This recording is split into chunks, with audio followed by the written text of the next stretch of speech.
What's going on, guys? Welcome to the channel. So today I gotta go ahead and knock out the Hydro Assist. I already did the measurements and got it ordered. It's a pretty simple thing to do to measure for these Rams. All you really got to do is turn it hard lock to one way. Project a line from the axle. I usually use like a piece of scrap steel or like a framing square or something that'll fit flat against the axle and project a line out to the tie rod. You put a mark. You turn hard lock the other way, you put a mark. Then what you're going to do is measure from those two marks, and that measurement is the size ram you need. I ended up measuring 8-inch. Now, if you needed something like a 7.5, there is ways to limit these, on your own at home. If you're ordering from PSC, they'll do it for, I think it's like an additional $100 or something. But it's really a simple process if you wanted to do it yourself. Now, I ended up with an 8-inch, so I went ahead and got that. I also ordered one of the clamps from Rough Stuff Specialties.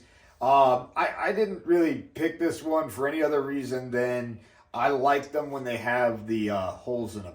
And I don't use them for mounting. These are mounting holes for doing it, but what I do is I actually use these as set screws. So once I get everything centered and put where it needs to be, I'll put a bolt in there and crank it down against the tie rod. And it's just like a little bit of extra to help hold this in place. There's a lot of different ways you could do that. A lot of people like to put tack welds, or like I've ran little like half beads or quarter beads in places around it just so it can't slide. There's a lot of different ways to do it. It's just all of them kind of work. These things have a bad tendency of sliding. They're under a ton of pressure from these Rams. So they are oblonged and they're supposed to clamp really good, but they never really do. So you're gonna have to do something like I said, like either tack welds or run a bead so it can't pass that bead, or doing the set screws worked for me in the past as well. Usually what I'll do is I'll just drill a little bit into the tie rod as well, so that way that bolt has something to sit into. The only thing I like about that is if I ever have to make adjustments, I got to drill a new one, but it's a little bit cleaner of a look, so a lot of the time I like doing that. But the first thing I got to do is I got to go ahead and get the mounts welded onto this, and so once I get that done, we'll be able to clamp this on there and start getting some measurements, because there is a certain position you want these. A lot of people just kind of throw them on and leave them however they lay. You don't want these things terribly crooked. You want them pushing on that tie rod as straight as they can at all times. So, there's some ways to do it where you take some measurements. PSC likes it being above the tie rod. I don't have room for that on mine, just packaging wise, because of the how far my up travel is and placement of the drag link and everything. There's just not going to be space for it. So I'm going to be putting mine behind the tie rod a little bit. It'll still be up above it, just not as high as original. So it'll be kind of down and back. But it should work out. If not, I'll move it down a little bit lower behind the tie rod, and then that'll work fine. We just want it out far enough that we're splitting the difference. So, your tie rod's going to be the farthest point when you're going straight, and it's going to be the closest point to the axle when you're fully turned at lock in either direction. And what the goal is to have the Hydro Assist Ram straight at the midpoint. So if it's, say, 8 inches off the axle going straight, and let's say it's 6 when you're fully locked on a turn, you want to have this Ram straight at 7 inches. So meaning, like, if you're turning and that tie rod is at that 7-inch off the axle, that axle, that measurement should mean that this Ram is perfectly straight. Now, hopefully that makes sense. But like I said, we're going to go ahead and get this thing thrown together. And as I'm doing it, hopefully it'll make a little bit more sense seeing how I put it together. I might have to make some mounts for coming off the axle that are a little bit longer, just because of how far the tie rod is from the axle. But no big deal. Let's get cutting steel and welding, and let's get it done.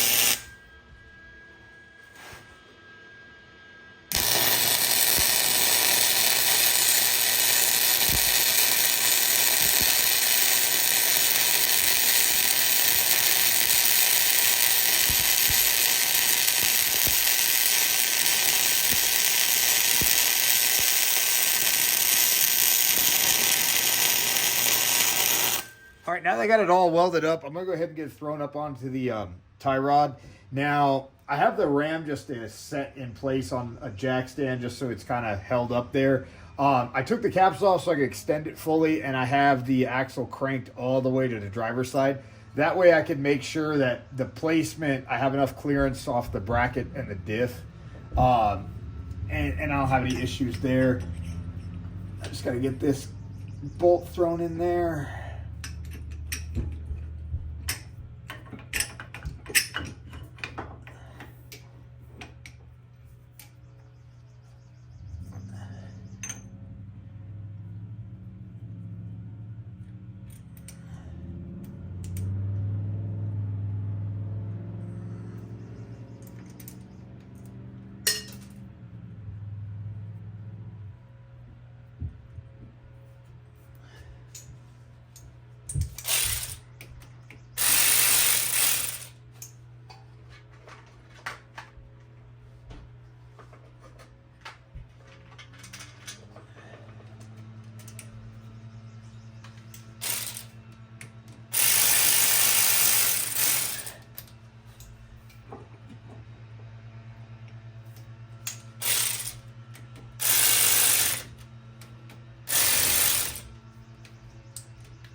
All right, and we still have a good 1/4 inch, maybe a little bit more of space from that diff cover. Now, I'm gonna have to play around with it to get the actual height. The jack stand is just there to kind of hold it in place. But what I gotta figure out is if these tabs are gonna work off the axle, because I gotta make sure that the swing is correct. Let me move you guys over there and I'll show you what I mean. All right, well, I can't really get an angle where you guys will be able to see, but what I'm talking about is right now on full lock, I want the measurement off the axle to the mounting point. And right now I'm at 3 3/4 when I have this lifted up to where the ram is flat. And the other side is at just a hair over 3, which means right now we are kicked in, which is what we want because we're turned, so the tie rod is pulled in close to the axle. Now I'm going to go ahead and turn this to have the wheel straight. That'll bring the tie rod out to its furthest point, and we want to see and make sure that the ram is actually passing that line. We want it pushing out just a hair because, like I said, we want the sweep to be equal. So it goes from where it is right now at 3 1/4. If we have a 1-inch swing, that should end up at 4 1/4. And then that means that our ram is right where it needs to be.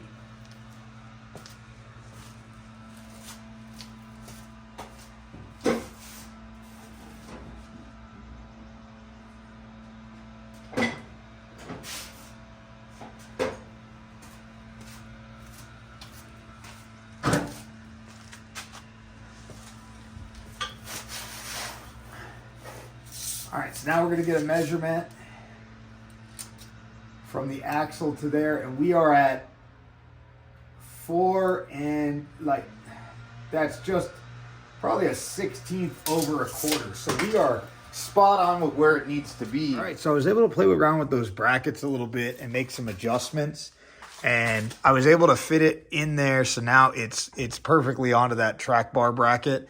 Like I said, when I take the axle out, I'm going to box all this in just to strengthen it up. I still have a lot of finish welding to do on it, but now that I got those brackets fully on the onto that track bar bracket, it's perfect, and it's sitting perfectly level with the axle centered, so like with steering perfectly straight, which is what you want. And then that's gonna, like I said, that's splitting the difference on everything. I've already measured off the axle back to the mounting points, and it's doing exactly what we want, where it's gonna, as you steer, it's gonna stay as straight as it possibly can. So now that I got that, I'm gonna go ahead and get the bracket tacked in, just verify everything's good. We're just gonna turn it left to right, and then I can move on to finish welding it and getting the lines ran.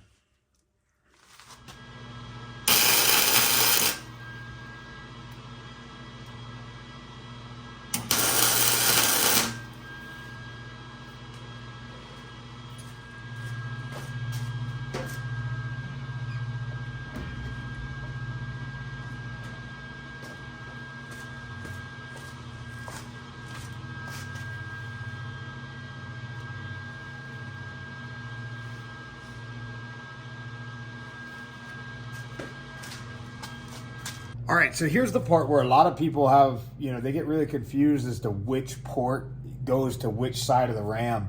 So I've already loosened this one, and really all we need to do, it's going to make a mess. We're going to squirt some fluid out, but that's okay. What we're going to do is take that cap off, and we're going to see, I have my son in the Jeep. He's going to turn the wheel when I tell him to, and we're going to see if this port pumps fluid out when we turn towards driver or if it pulls it in, and that'll tell us which side of the ram it goes to.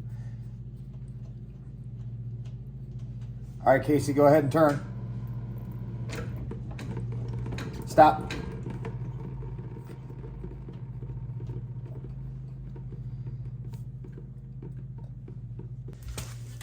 All right, so as you can see, it pushed fluid out of that back port as soon as we started turning driver. So that means that we're going to want that one to go to the far side of the ram. Now, what I mean is, it all depends on which way your ram is facing. If you have the rod end the other side, then you would want it to be backwards from what we're doing. Right now, this side is what's going to push the ram that way. And since we got fluid coming out of that back port on the box, we know that this is the port we want it to go to, because when we turn driver, we want this to get pressurized and this one to have pull. So when it's going the other way, it'll do it the opposite. Now, if we had this ram turned around, like I said, we would then want still this port, but it would be over here to have that same line. A lot of people get really hung up on figuring out which one of these ports does what, when you turn. And it's just a super easy way. Just take the cap off and turn the wheel and see what happens. It'll show you right away.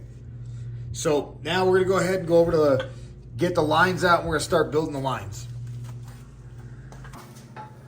All right, so I already got this end built. I'm just gonna get the measurement. I'm gonna get it fitted on there. Once I get this line cut, then I'll show you guys how to put these fittings together. These are the serviceable ones. So I like these a lot more than going and getting like to a hydraulic shop and having them crimp them on. Because if you ever tear a line on the trail or something, if you carry some extra line with you, you could go ahead and rebuild these right on the trail. They're super easy. You just need 2 wrenches. So I like these a lot more than getting them pressed on, because then, something happens on the trail, you're kind of screwed. So I got to get this threaded onto the ram. I'm going to go ahead and build the far line first. But what I got to do is get this threaded on, and to get my measurement, I'm going to actually have to drop this axle all the way to full droop. Just to make sure I have enough line. I don't want this thing pulling under full droop.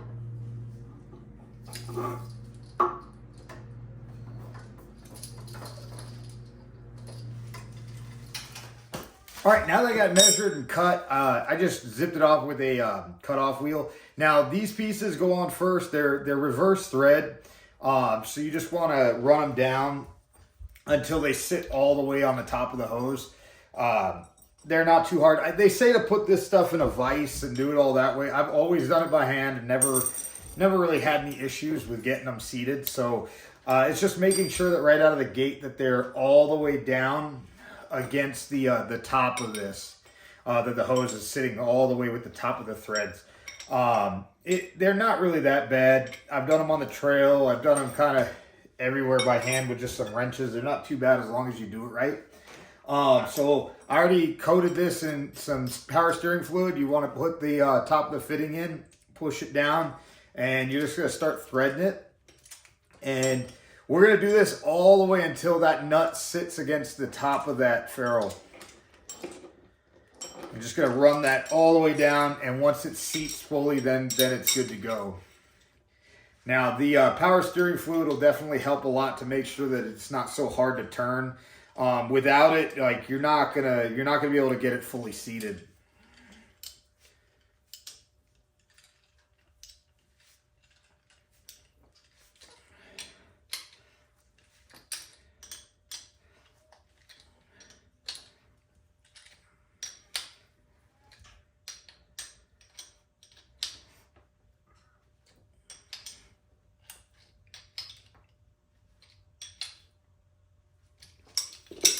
And there you have it, all done. Now we're just gonna go ahead and route it, get it back in, and get it hooked up to the box and then into the ram, and we'll get the other line made, and we're all done. well, there it is, guys. Got the hydro assist all plumbed in. Everything worked out really well. I might switch out one of the fittings just because I don't like the angle. I want to maybe make it a little bit straighter, but we'll see. You know, the biggest thing with doing those is, like I said, just trying to make sure that the ram's travel is going to travel in as straight of a line as it can. And, you know, the math isn't too hard. You know, you think about the ram's mounting point, you know, that has to be half of the movement of the tie rod. So once you get that other bracket on there, you get your closest measurement like I showed, and then your farthest measurement, and then where you want to mount the other side of the ram is literally the measurement right in the middle. It's super simple that way, and then that way you know that ram is traveling in as straight of a line as it can. You know, I see a lot of people do these and have all sorts of trouble with them, and, you know, they're trying to figure it out. I've had buddies tell me they've been on and off the phone with PSC, just trying to work out the issues, and usually it comes down to how it's mounted. You know, people try to just mount them in place of the factory damper, and, you know, a lot of the time that causes angle issues, and, you know, it's easier just to measure and do it right once than to, you know, keep chasing your tail trying to figure it out. But keep checking out the videos. I appreciate you guys watching them. Hopefully, I'll get the bump stops and the limit straps done next. I mean, we're getting closer and closer to wrapping up this build, so I'm getting excited to get this out on the trails. Hopefully, you guys are too. Please make sure you like and subscribe. Any comments, questions, suggestions, leave them down below. Appreciate you guys as always.